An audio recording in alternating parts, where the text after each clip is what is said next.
Before the story begins, consider subscribing if you value slow, grounded documentary fiction stories where power enters quietly and humanity answers without noise. This is one such account. It unfolds in Manila, where contracts spoke louder than people and money arrived before mercy. Stay until the end, because this story does not end with shouting, lawsuits, or victory speeches, but with something far rarer. The British property tycoon arrived without ceremony. No press conference. No ribbon cutting. Just documents signed in London boardrooms and forwarded to Manila law firms. Within weeks, an entire block in Sampaloc changed ownership. Apartments, sorry shops, a tailoring stall, a small clinic now existed only as numbers on a spreadsheet. The plan was efficient redevelopment. Glass towers, premium rents. Manila upgraded. His name was Edward Langford, 62. Knighted by trade publications, not the crown. Known for buying old neighborhoods and converting them into profitable symbols of renewal. He believed cities improved when inefficiencies disappeared. Manila was, to him, a market still soft around the edges. Local brokers praised his decisiveness. Permits moved faster than usual. Notices were printed in English first. Most tenants complied quickly. They had seen this before. Compensation packages were modest but immediate. Some argued quietly, then accepted.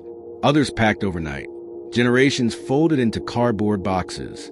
The block began to empty like a drain pool. Windows darkened. Doors closed. The silence felt organized. Progress always did. Only one unit remained occupied, a second-floor apartment above a shuttered bakery. The tenant was named Mateo Reyes, 58, a bookkeeper by training, now caretaker for his older sister, who suffered a minor stroke years earlier. Their family had lived in that apartment since the late 1970s. Rent-controlled, legal, unremarkable. Mateo did not protest loudly. He did not rally neighbors. He simply did not sign the exit agreement. He kept paying rent. At first, Langford's Manila team assumed it was an oversight, a delayed signature, a misunderstanding of deadlines. They sent follow-up letters, then legal reminders. Then a representative arrived in person, polite and firm, explaining timelines and redevelopment schedules. Mateo listened, nodded, and asked a single question. Where exactly were they expected to go with the offered amount? The amount was standard, calculated by square footage, not history. Enough for a short-term relocation, not permanence. Mateo explained calmly that his sister required proximity to the public hospital nearby, that his bookkeeping clients were within walking distance, that moving farther out would cost more than the compensation covered. He did not ask for sympathy, only accuracy.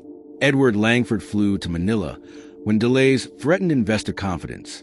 He toured the block in a tailored suit, inspecting cracks and stairwells. He noted inefficiencies aloud. When informed about the remaining tenant, he requested a meeting, not out of anger, but irritation. One unresolved unit could stall demolition permits. One refusal complicated clean line. They met in the apartment. It surprised Langford. He expected hostility.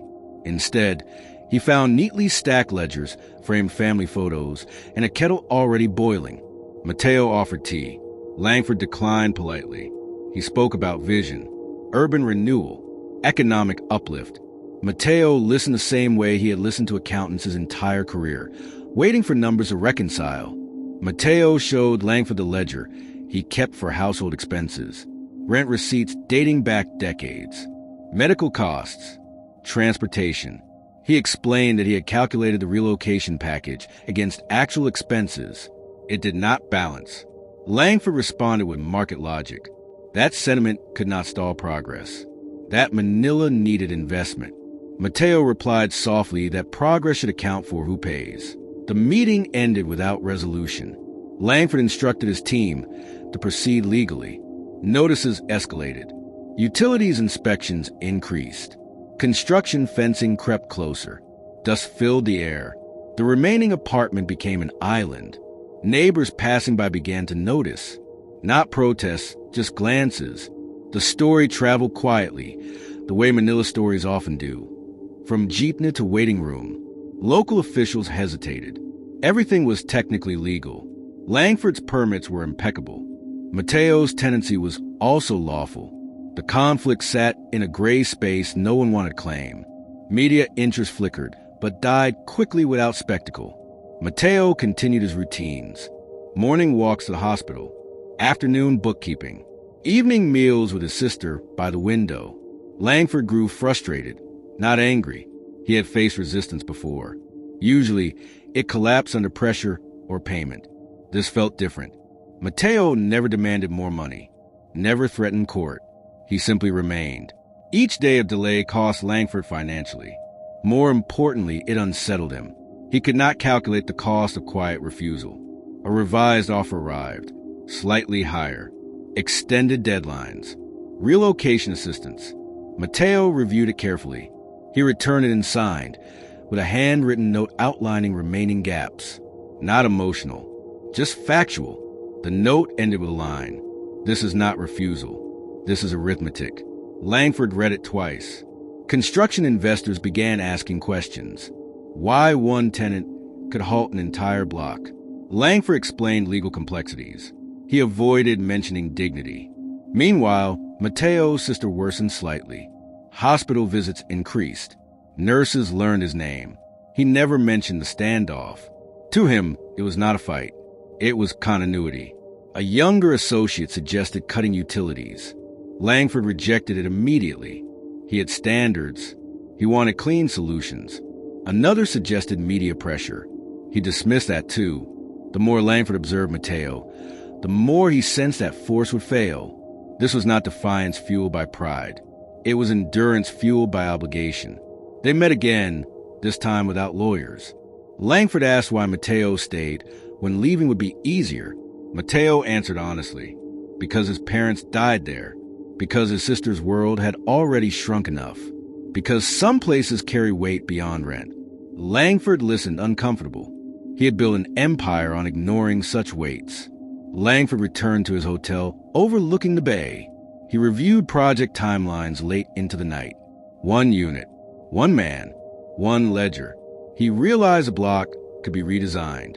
Slightly, a preserved structure within the development. It would reduce profits marginally. Investors would question it, but the numbers still worked, barely. The proposal surprised everyone. A revised plan integrating the old apartment into the new complex. Mateo would remain as a long-term tenant, rent adjusted minimally. The building would stand as a heritage unit. Marketing softened the language. It became a feature. Authenticity, continuity, Manila character. Mateo reviewed the new contract slowly. He consulted a legal aid clinic. Everything was sound. He signed without ceremony. No handshake photos. No press release. Construction resumed around him. Scaffolding rose. Noise returned. His apartment remained intact, wrapped temporarily in protective sheeting, like a fragile artifact. Langford attended the groundbreaking quietly. He did not mention the tenant in his speech. Investors accepted the compromise as branding innovation. Locals noticed something else. 1 window still lit at night. 1 family still cooking dinner above a luxury lobby. The contrast felt intentional, even if it was not. Months later, the complex opened. Glass, steel, imported stone. But tucked into one corner stood the old facade, preserved carefully. Mateo walked through the new courtyard each morning on his way to the hospital. Security guards nodded to him. He belonged there in a way no contract could define. Langford visited once more before leaving Manila. He stood across the street, watching residents move in. He did not approach Mateo. There was nothing left to negotiate. He felt no defeat, no victory, only adjustment. Manila had not bent to him. It had absorbed him, reshaped his assumptions quietly. The story never became a headline. No viral clips, no speeches, just a persistent rumor among tenants and clerks. About a man who stayed, about a tycoon who recalculated. In a city accustomed to being overwritten, something small had remained legible. Mateo's life continued unchanged in most ways. Work, caregiving, bills. But now sunlight reflected differently through new buildings. The city grew upward around him. He did not feel triumphant, only relieved. His refusal had not been loud enough to be punished, nor weak enough to be ignored. Langford returned to London with another completed project, but this one stayed with him, not as a lesson he shared, but as a variable he could no longer exclude. That sometimes the most expensive delays are not caused by law, but by conscience entering the equation. For Manila, the block became another development. For Mateo, it remained home. For those who heard the story, it suggested something subtle. That authority does not always lose loudly. Sometimes it adjusts quietly, under the weight of one ordinary life refusing to be reduced. Cities often change by erasure. This one changed by accommodation. No banners marked it. No plaques explained it. But every evening when the lights turned on, the old apartment glowed differently from the rest. Not brighter, just steadier. Visitors passed without noticing. Residents adapted quickly. Only those who lived nearby remembered the empty block, the dust, the waiting. They remembered how nothing dramatic happened, and how that somehow mattered. In the end, no one won the way stories usually promise. But something held. A ledger balanced. A life stayed intact. And in a city shaped by forces far larger than one man, one quiet refusal proved enough to slow power, just enough for humanity to remain.